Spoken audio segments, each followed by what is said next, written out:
So I'm not sure the age of the children are supposed to be so it's 5 to 12. They want to go see the David movie. And Academic 101? Yes. All right. So now, if you want to leave, you should. Morning music praise, that's where you all met. That's where you're going to go this evening. Go ahead. It's time to go. There they go. You can follow me.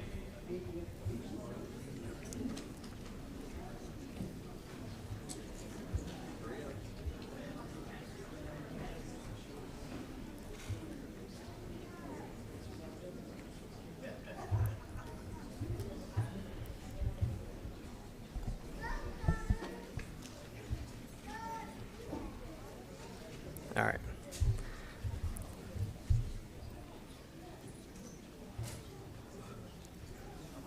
There they go.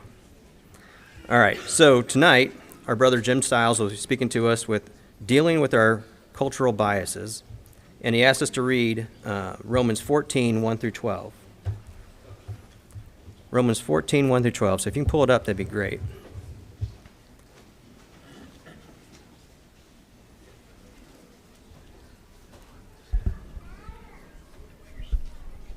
I'm too short, man. Sorry. Romans 14, 1 through 12. Receive one who is weak in the faith, but not to disputes and over doubtful things. For one believes he may eat all things, but he who is weak eats only vegetables. Let not him who eats despise him who does not eat, and let not him who does not eat judge him who eats, for God has received him. You are not to judge another's servant, for to his own master he will stand and fall. Indeed, he will be made to stand, for God is able to make him stand. One person esteems one day above another, another esteems every day alike. Let each be fully convinced in his own mind. He who observes the day observes it to the Lord, and he who does not observe the day, to the Lord he does not observe it. He who eats, eats to the Lord, and he who gives, and for him gives God thanks. And he who does not eat, to the Lord he does not eat, and gives God thanks. For none of us lives to himself, and no one dies to himself. For if we live to the Lord, and if we die to the Lord. Therefore, whether we live or die, we are the Lord's. And for to this end Christ died and rose and lived again, that he might be the Lord of both the dead and the living. But why do you judge your brother? Or why do you show contempt for your brother? For we shall all stand before the judgment seat of Christ. For it is written, As I live, says the Lord, every knee shall bow to me, and every tongue shall confess to God. So then, each of us shall give account of himself to God. So with that, I'll turn it over to Brother Jim.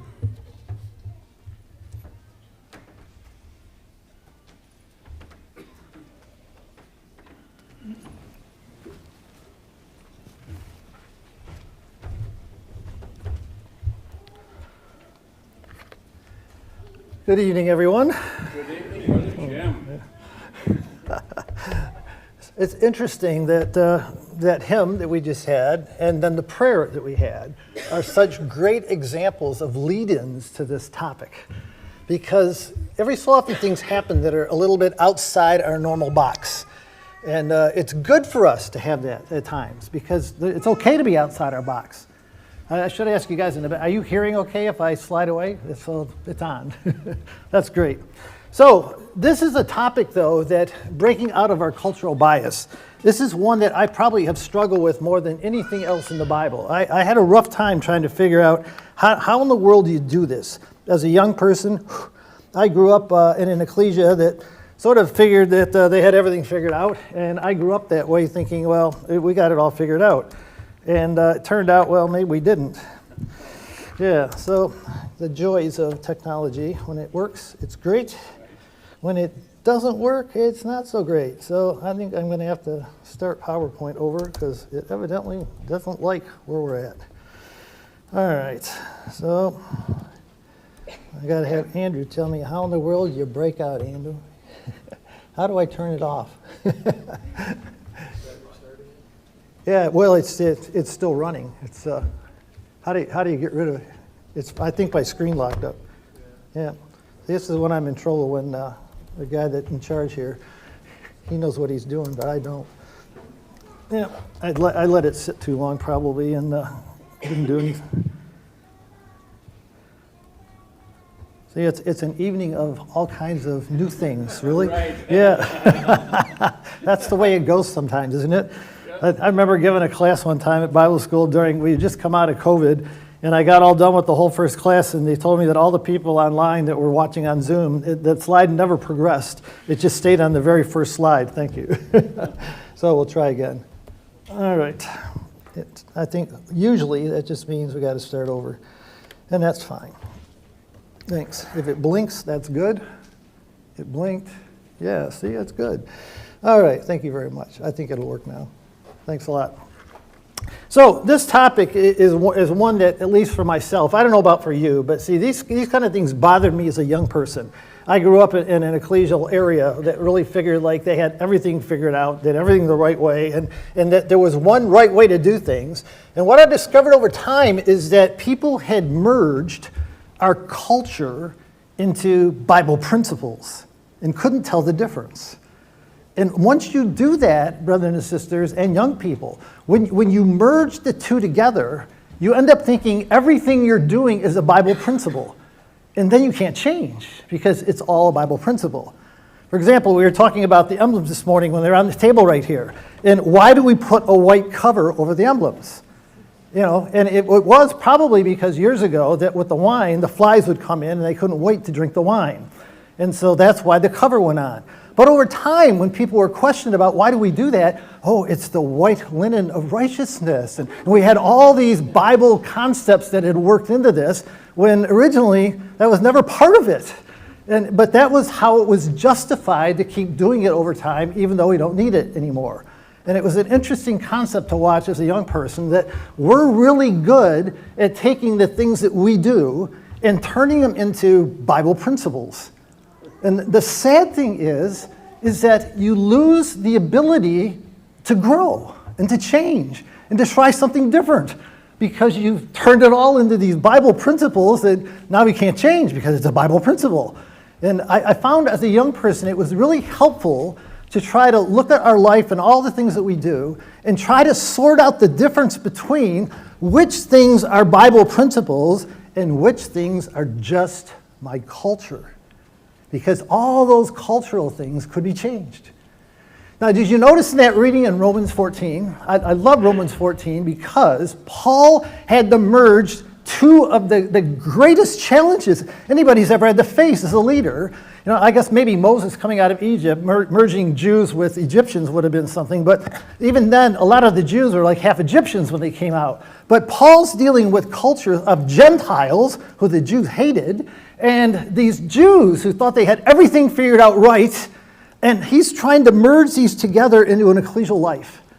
How do you merge those two cultures? How do you do that? That's hard. But did you catch his solution? He gives you the solution. And what was the solution? Did you see it? Romans 14. See, we just read it tonight. That's one of the greatest chapters in the Bible to answer this problem. What Paul says is, if you Jews want to keep doing all your special days, and you want to keep doing all these ritualistic things that you're doing, go ahead and do it. But don't force it on these Gentiles. And you Gentiles over here that are free to live a different kind of life, don't despise these Jews because they're still doing it. Don't look down on them and despise them. They've had this culture for years, and they can't give it up. And to the Jews, Paul said, don't judge the Gentiles. Quit judging them, thinking that they've got to be like me. No, they don't have to be like you. They've been freed from that. And if we could, as community, and as parents, and just as ecclesias, adopt that kind of philosophy of you go ahead and do it your way if it works for you, and to you this is something important, go ahead and do it. Now, the simplest example would be like somebody showing up to give a class on Sunday morning, and there are brethren who feel like when they're giving the exhortation that we have to wear a tie. And see, that's part of the culture that someone grew up with. Imagine doing that, though. If I'd grown up doing that for 50 years, it would be really hard to change. It would be really hard to change. So nobody should tell me I can't wear a tie. That's okay. But at the same time, just because I might wear a tie, that doesn't mean I have to look at everybody else in the audience and say that all of you fellas should be wearing a suit and a tie, and I'm going to judge you if you don't, because you're not living up to the standard. Don't make your standard and force that on other people. That was the easiest way Paul found to merge two cultures together. But you know, that is so hard for us to do. Sounds easy, doesn't it? But you try putting that into practice in ecclesial life. It's not easy. And that's the challenge that I found as a young person growing up and looking at all the things that were happening. And I found that really difficult for me. But, you know, Bible schools, great place to get challenged, so let's see what happens. So the problem is all of us have a bias. We all have a bias to the way we grew up or to the area that we live in, some kind of cultural bias. I call it cultural because it's not really biblical. These aren't Bible principles. We've turned them into Bible principles half the time, but many of them are not really Bible principles. Whether you wear a tie or not, where's that in the Bible? How could we have ever turned that into a Bible principle? It's sad, but we did. And for many years, I grew up with that, and that's what the kind of thing that I wondered, like, how did that ever happen? It was interesting that Richard Morgan gave a series of classes in Simi Valley probably about a year ago now, and he went back and looked at the history of dress in the Christian church. And what he discovered is that over time, from like 1,000 years from the time of the disciples all the way up until about 1700s, that the normal thing was to look down on people that got dressed up to go to meeting, because only the nobility could do that. And all the rest of the poor people, they couldn't do that. And they looked down on that because they read things like 1 Peter, you know, that don't let yours be the outward adorning, and all these different ideas that were there. But then when the revolution took place, the French Revolution, and all these things changed, and all these peasants then rose up to middle class and had the ability, then they wanted to be like that, got all these rich stuff and their clothes and everything. They all go to their churches in their rich clothes now, and they turned it all around, and it became like a big thing in Christianity. You could actually watch the changes in the sermons of how now you were expected to dress up, and if you don't dress up, there's something wrong with you. And that's how cultures change. But there was never really biblical. It was just what the culture was of the time and how that changes. So what we have in ourselves is a bias, a human tendency to make systematic errors in judgment or making bad decisions based on certain thinking, thoughts, or preconceived notions. That's really what bias is. If you look at in a dictionary about cultural bias, this is the one from the APA Dictionary in Psychology, it's the tendency to interpret and judge phenomena in terms of the distinctive values, beliefs, other characteristics of the society of community to which one belongs. This sometimes leads people to form opinions and make decisions about others in advance of any actual experience with them. See, prejudice. See, like we were just looking in James chapter 2 today. You remember James chapter 2? You know what the problem was in James chapter 2? The rich man walks in and you say, hey, here, take the front seat. And the poor person comes in and you don't even hardly offer him a chair. And James says, look at where's your faith? How can you do that? How can you treat somebody differently? You don't even know who they are, but you can tell by the way they're dressed. But one of them is rich and one of them is poor. And he reminds people, we can't be like that. That's not what godly people do. But that's what happens with cultural bias. Now, to start out with the easy ones, I mean, look at you all. Most people here drive cars of some kind. Most families have a family car value of some kind. You'll find, like, I happen to be, I had two boys that worked at Ford Motor Company. We got family discounts, so we drove a lot of Fords, and they considered us part of the Ford family, right? right? That's what it would do. And so you drive these Fords for a while until you get a bad experience. But people have personal things that they feel about cars. Now, this is just cars, so these are easy because they're not really biblical things. They're just like understanding the idea of culture and how it affects us. Some of you might like GMs or whatever, but everybody has some kind of favorite that they like. And I actually have found that Teslas are really nice. And it's not just cars. Look at sports teams. Look at how people get connected with a sports team. I was amazed how living in Detroit for years, we knew all about the Red Wings and the Detroit Tigers and the Lions, and even though all of our teams really stunk for most of the time, they never won anything, those were just the teams that all the kids would root for because they were the local teams. I move out to California and I find out, well, they don't root for the Tigers and the Lions, and they root for the Dodgers, right? And they have enough money out there, they can buy a winning team every year. And I remind them, I say, you guys are, for you this works because you can buy a winning team. In Detroit, this never worked because we couldn't. And so, but this is what happens. And I still have family members that moved out to California, and after 10 years, they're still rooting for the Detroit teams because that culture is just ingrained in them about this is their culture. This is what they root for. And that's what ends up happening. So it all depends on where you come from as to what you go. So some of you here in the Chicago area, maybe you know about the Bears, yeah? Go Bears, right? Or, the Chicago Sky, and we got the Cubs and all these different teams for Chicago, right? At least if they're all still called that. I don't know, I don't know whether the Indians, are they still Indians? Oh, that's the Blackhawks. Okay, can they still call them Blackhawks? Is that okay?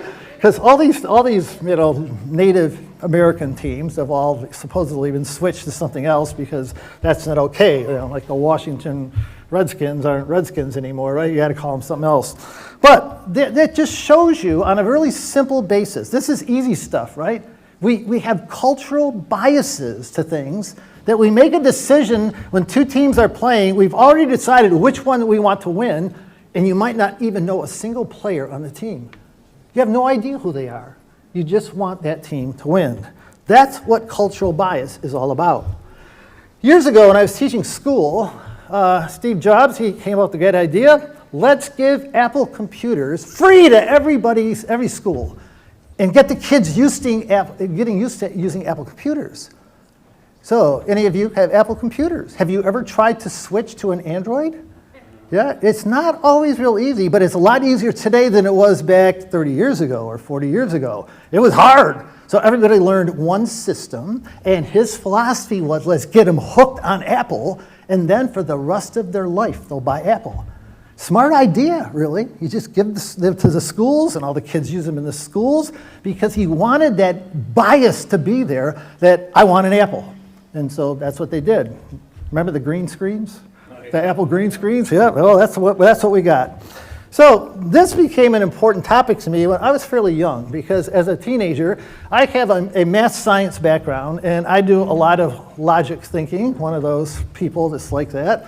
It's hard for me to get into the other side of life, although biology has helped. But in the math and science area, you're always analyzing things. You're trying to figure out, why do we do this? How does this work? And I used to do this in ecclesial life, and I'd look at things and say, why do we do this? We had rules in the ecclesia I was at that if you had a beard, you weren't allowed to come up on the platform and give any kind of talk or a Bible reading or anything, no beards. And I was the librarian of the ecclesia.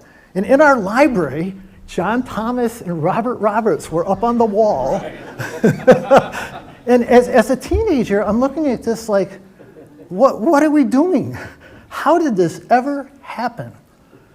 Sue and I, we got involved in COIC. We wanted to bring guitars to COIC because we were involved with other young people, and we saw how well this works. No guitars, that's bad stuff. It's got to be pianos, right? And maybe organs too.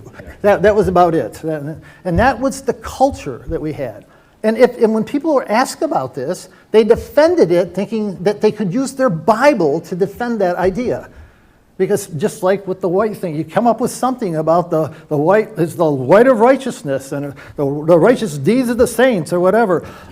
We come up with all these Bible verses that we think defend a concept, when really the concept was probably not a biblical one in the first place. It was just a cultural one. And that's why it's important to separate out the difference between culture versus the biblical things. Now, I found when I was younger and I was out there preaching that one of the common things we were told to preach was we would talk to people and say, read the Bible for yourself. If you read the Bible for yourself, you'll find the truth about the Trinity, about the devil, about demons, about all these different Bible subjects. And then I started looking at other topics like beards and about what Bible version we use. And I thought, what if we read the Bible for ourselves on those? And then I started to realize, wow, those were just cultural things. They really weren't Bible principles. And brothers and sisters, the reason this is so important is because we need to change over time. Change is important. I'm teaching science. I'm a science person really at heart. And I had to learn that in science, we change all the time because you're always bringing in new data. You're always bringing in new information, looking at new things, and realizing that, well, before I didn't know the whole picture. And it's like reading the Bible. It's so similar. You're always finding new verses, new concepts, new passages, new situations where something happened, and you learn about, well, how God wants us to treat this issue. What does God want us to do? And nobody knows it all from the start, especially as a teenager, you don't know it all. And so you pull in all these things over time, and I have constantly been changing and changing and changing. If you ask Sue, some people say, well, you're not the same person that I married 50 years ago. Well, she knows I'm not the same person, and thank God I'm not, because I hope we're not the same person we were 50 years ago. We should be changing. That's an important part of our life, and realizing that with cultural things, it's okay to change. So look at what happened today. We sang something out of the Purple Worship Book. I'm still trying to understand how all those words up on the screen were in my Purple Worship Book. I couldn't find them all, so I got to ask you afterward how they're all there. There must have been too many repeats in there for me to follow. But that's what happens with culture. We adapt and we change. It's okay to use the Purple Worship Book. We have hymns now that were written by Christadelphian young people. That's so different than the Green Book.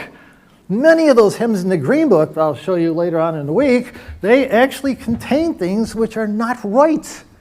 Our green hymn book and the things that are not really right about God's truth. And yet we sing them, we use them, and we accepted them into our culture. And many people think that book is safer than the Blue Worship Book or the Purple Worship Book, and because that was written by young people. But in practice, what ends up happening is that any hymn book can have error in it. Any of them can have things that aren't right because the people doing it didn't really understand all of the data that was coming in and didn't have access to all the verses. So I found out that as a young person, I couldn't go out anymore and tell other people, you got to read the Bible, and you've got to read the Bible and you'll understand things like the Trinity and the preexistence of Christ and so on, and then failed to do that myself about the very things that were going on with the young people in my ecclesia, in our CYC. And we needed to change. I grew up in an area where the King James Bible was the only thing that was allowed to be read. King James Bible. And they wanted us to pray with these and thous and all those. And it's like, I had no idea how to do that. And it was important to actually help people understand that the culture was different. My generation didn't have all that, and now even the younger generations don't have all that. And like you look at a Bible school here, and kids come to this Bible school, and and the young people that are over there in the classes, I hope they have a Bible they can read and understand. That is so important, parents and grandparents. So much more important than thinking that we have to stick to a King James Bible because that's what we've been doing for all our life. They may not understand it. And in the end, you wonder, well, why do people walk away? Well, they never even understood what they were reading. They could read it, but not understand it. And that is really important. So we had a lot of out-of-town visitors that showed up from England and from Australia and different places because they came to see our kids, not Sue and I, but they came to visit our kids. And they would tell us what they were doing in their ecclesias. And I learned that, wow, there were a lot of different Christadelphian cultures around the world. A lot of different ways of doing things, and it worked well for all of them. And that was a big eye-opener. Today you can travel. You can travel and go places and find out how people are living the truth in Africa, in Pakistan, in different places. Or just go to England or Australia and watch and find out that the way we're doing it here may not be the same as theirs. It just may not be the same. I was impressed that for some of you, I've never seen this before, but after we sang that hymn, we got through the Purple Worship Book, the brother who gave the opening prayer, I forgot already who you were, but whoever you were that did that, I was watching him. You had your eyes on the audience, and I realized as you were going along, you were offering the prayer. And I'm not used to that, right? That's something different from my culture. But that's actually one of the first things that I got challenged on as a young person with my own family about. I was so used to thinking we had to close our eyes when we prayed. That was my culture growing up. And all of a sudden I realized that, whoa, that was a real eye-opener because, yes, who can tell me one Bible passage or story in the Bible that says something about closing your eyes when you pray? You want one that says the opposite? Oh, I know there's lots about the opposite. But I was raising children. One of my children was an autistic girl. And we tried to get her to close her eyes. I did, at least, because everybody else, all the other kids, they closed their eyes when we gave thanks for food. I tried to get her to close her eyes. We all knew she wasn't closing her eyes because she'd tell on everybody else. But, I spent a lot of time trying to figure out how to get her to close her eyes and finally realized there's not a single Bible passage I could use to justify that. And it was like, wow, yeah, an eye-opener, right? It's like, that's what happened. And then I started realizing there's a lot of things like that. We do things where we don't even know why. But what ends up happening is then, if that's our culture, we can do it. Go ahead and do it. But like Paul said, if somebody else doesn't do it that way, don't judge them. Don't look down on them. Just embrace the fact that they might have a different culture. For them, it may work better to do it a different way. And so that's what ended up happening to me. So there's the passage in James chapter 2 about how this can lead to prejudice. That's why it matters. You can't just take this subject tonight and just throw it out and say, well, it doesn't really matter. It does. Because if we have these biases, we may end up mistreating people. That's the sad part about it. We are treating brethren and sisters or their children the wrong way, trying to force on them something that maybe we shouldn't be doing, whether it's a Bible version or the way they're dressed or whatever it is. There's so many things that this applies to. I don't even know where to start really on the whole subject. And you see that happening. Actually, James, it's interesting to say that when he talks about this in James chapter 2, because I know the King James says something different, but the modern versions say that you become a judge with evil thoughts. That's what James says. You become a judge and your thoughts are evil because you're looking down on somebody else because they're not doing it my way. That's not good, brothers and sisters. We should not be like that. We shouldn't be acting like that. Remember what happened in Ruth about how the bias led to prejudice. And the other man, he didn't want to take in Ruth. He was glad to redeem the property, but he didn't want to take in Ruth. Or look at how it dealt with Moses when Miriam and Aaron spoke against Moses because of the Cushite woman who he had married.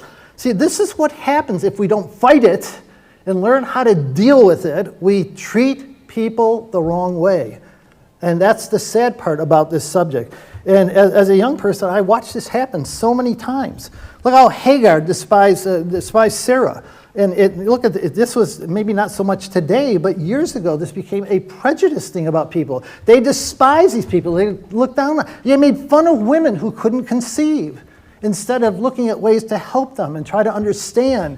And it's sad to watch, but you saw the fights between Rachel and Leah. Or Peninnah, remember when she provoked Hannah and made her so miserable, she's in crying because of the way she was treated, all over whether or not she could conceive a child. And it's like, it wasn't up to them back then, it was totally up to God, as it usually is today as well. So the sad part is that these local cultural biases that we have, they may not be Bible principles at all. You look at the kind of Bible version you use. So maybe you do use a King James. Maybe you use a New King James, an RSV, an ESV, or whatever. That's fine. Everybody should find a Bible they can read and understand. That's what we need to do. Or look at the hymn books that we have. We now have 3 different worship books and a Praise the Lord book and a green book. But I tell you that they're all good. They're good in different ways. You know, the old green book, you know, that was the old standard thing, you know, which, you know, to some people today, it almost sounds like some of them are like funeral dirges because they don't play them like you do. If you play them with pep, it's all different. But when it's just da, da, da, da, you know how that goes. It sounds like you're in a funeral. Whereas the worship book songs, they are just full of life. And to many of our young people and myself, those are the ones I choose to listen to in the car because I just find them so upbeat. Look at our community, how people have debated about the bread and the wine. And they wonder, do we use 1 cup or can we use these little tiny cups? You know, and that became a problem for some people that, oh yes, you have to use the 1 cup. You know, and it's like, that's not really a biblical principle when you're dealing with a lot of people. When Jesus had 1 cup, there were only like 12 people to give it to. That's a different story. And so you've got to start realizing there's all these different things that you can take into account today and be a little more flexible. Of course, our dress is there, the music that we have, or all kinds of things like that. And they may not be Bible principles. That's the thing about it. Look at all these other things, though, that are connected with the Bible. In terms of, like, we want to make sure we can understand. We want to get a Bible we can study. We want to get music that's upbeat and uplifting, and it's true. That's what we want to have. But all these different things, they're really hard to figure out in terms of, are they cultural or are they Bible passages and Bible principles? Even the subject of divorce and remarriage in our community, I found so much that it's a cultural thing. If you're a young person and you grow up in ecclesia where there is no divorce and remarriage, the tendency is to perpetuate that into the next generation. And if you don't grow up in an ecclesia like that, then you end up perpetuating your view of it. Very few people can really put out a good answer about why you have your view. We might have a passage here and there, but very few people look at the whole Old Testament and the New Testament and try to come up with a cohesive answer. And it's one of the subjects that I've noticed in our community, and this bias and prejudice thing is that, you know, in terms of trying to make decisions for your family in your ecclesia, be careful that you don't make a decision that only works in your local area or your ecclesia or your country. And divorce and remarriage is one of the common ones. You know, imagine you're dealing with a case of somebody whose husband left them, and a mom sitting there with 3 or 4 children she's trying to raise. And we say in this country, we say, well, that's no problem. You apply for aid to dependent children. You get, you know, all the child support from the husband. You get all these resources coming into you. Can you take that same thing to Africa? What about Pakistan? The areas where the truth is growing today, and by leaps and bounds, we've come up with solutions that don't even work in those countries. They can't do that over there. They don't have those resources like we do. And we come up with a solution that only works in our country. There's something wrong with that, brothers and sisters. There really is something wrong. We have to get bigger than that and look at the global picture of some of these issues, not just what works in my little local area. So to me, that's an important thing. But at the same time, I don't want to leave some of especially the younger people, thinking that I bash all cultural things. That's not the case. Well, there are some good cultural things that we have. Like, look at Sunday school. It's very difficult to actually support Sunday school from a Bible. But at the same time, it's a very useful cultural thing that we have, or having Bible class. You know, there's a lot of things that we do as a community that are very useful, profitable things. But at the same time, we got to be careful that we're not trying to take some of these other things and force them on someone for whom that culture does not work. And that's where Paul was so beautiful in Romans 14 about providing us with a solution for those things. So, you know, even the idea of, like, when I think I had a picture in there. So I'll start with the easy ones, right? So this is my family, not really my family, but this is what we went through. I had kids. We're giving thanks for our food. And one of them is sitting there with his eyes wide open, just like we prayed tonight. Now, some of you maybe got caught unawares. You didn't even realize, like me, that you were praying with your eyes wide open. But it's not biblical to try to enforce a concept that isn't in the Bible. Don't try to defend something for which there really is no Bible defense. It's just your culture. And that would be an easy classic case of that thing. There's no passages at all that suggest closing your eyes. People think it came into the Christian churches when they started building buildings and people were indoors and they're running all their services inside. But if you're outside having a meeting, why not look up into the heavens and pray? If you're giving thanks for your food, why not look at your food and give thanks for what you're eating? I mean, there's so many things like that. What Jesus did, he looked up into heaven and say, Father, I thank you. And that's what he would do. And that was a difficult thing for me to learn, that make sure that there's Bible passages. The other thing I want to make sure I leave you with tonight is that only really spend the time on the things that matter. You could pick a whole bunch of cultural things that we do, where you might talk about how somebody does their hair or whatever. It's like there's a lot of things we could talk about. But the ones that matter are the ones that affect your relationship with God or how you treat other people. Those are the ones that matter. It does matter on these things because we can mistreat people. We can end up making decisions about people that God will be upset with us because that's not what he would do. And yet we think we're supporting the Bible when really all we're doing is supporting a cultural bias that we happen to have. And so be careful of that. So I'll give you some suggestions about how to break out of your local cultural bias. These are things that I found helpful. The first thing I had to do was realize and admit I have cultural biases. That's the first step.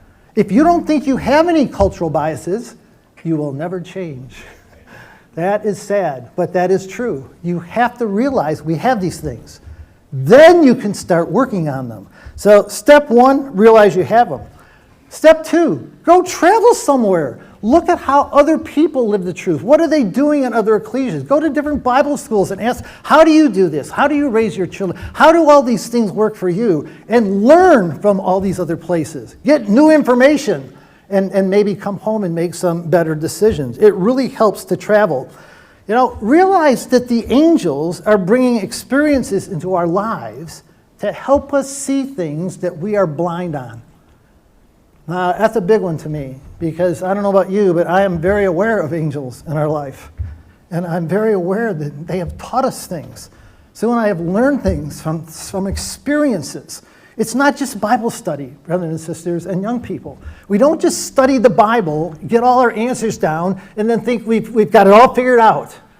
If you do, God will throw a monkey wrench into your life that you never thought about before. That's what angels do. And they force us to learn by experience that maybe we didn't have it all figured out, maybe we didn't have all the right answers, and they do things to us. And that's one of their jobs, is to help us see beyond our cultural bias. And many times it's very difficult to change. Some of you know that about yourselves sitting here tonight. You really don't want to change. We like the way we have it right now. It's hard to change.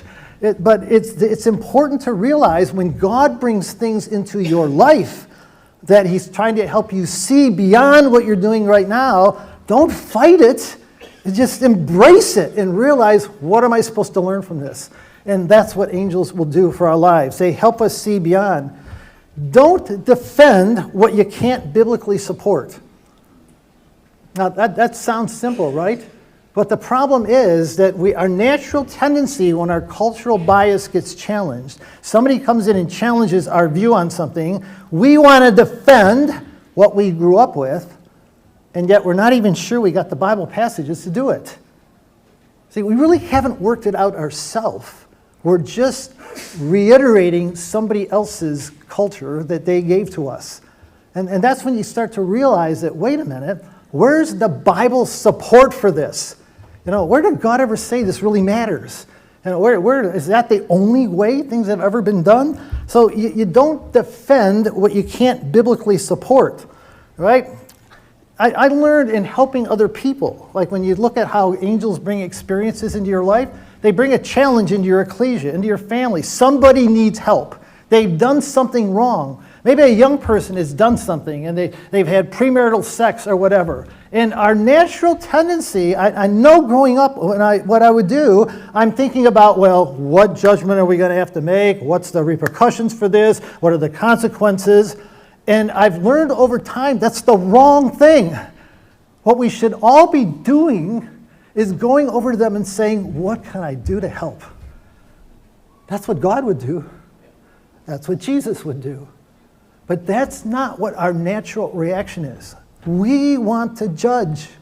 We as people, we are very judgmental. And we have all these consequences lined up. And the ecclesia produces all these rules that if you do this, you will have to have this. And this is the way our ecclesias function many times. But that's not really biblical, brothers and sisters. I don't think it is. I think what Jesus would do is walk over to somebody who's caught in adultery and try to figure out, like, how do I help you? And we know that's what he did in John 8. That's what he did. So why don't we do that? You know? He had all the reasons in the world in that situation to say, you got caught, we have witnesses, we got it all lined up, the law said this is what you're supposed to do, let's stone her. I mean, really, he did. You think Jesus, he kept the law perfectly. And that's not how he responds. You ever thought about that? Think about that. You know, because that's what we would do. We'd get the Bible verses out. We'd say, here's what it says. Here's what you're supposed to do. And we would just implement the judgment. That isn't what Jesus did. He worked with that lady, tried to get her to realize that it was wrong, sent the others away, and then said to her, go your way and sin no more. Wow. That's very different than how I grew up. But those stories are there, brother and sister, to help us get over our cultural bias. And of course, test everything by reading your Bible. The very thing we say as Christadelphians, Bible students, always look at the Bible.